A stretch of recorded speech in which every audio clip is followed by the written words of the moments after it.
we're going to make some honey butter.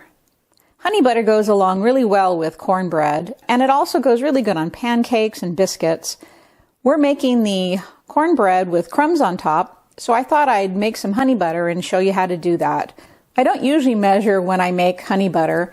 I start out with a 1/4 pound of butter, which is 113 grams of butter, and I softened it, and then I just add honey and mix it in until it looks right.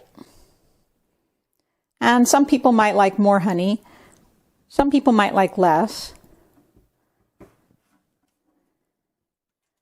So you mix it together.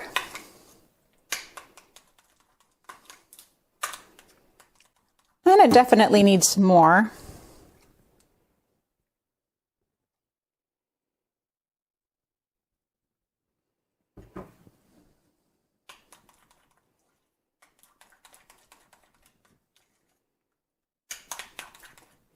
I remember honey butter from when I was a small child. It was just such a delicious treat.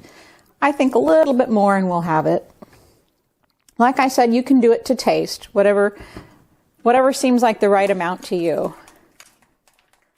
So honey butter, once you mix the honey and the butter, it will basically just melt in your mouth with sweetness. It's just so delicious. Now that looks about right to me. So that was 113 grams of softened butter, and the butter is the type that has salt in it, and 77 grams of honey. We'll pack this honey butter into a nice little dish, and then I will keep it at room temperature to serve with our cornbread with crumbs on top.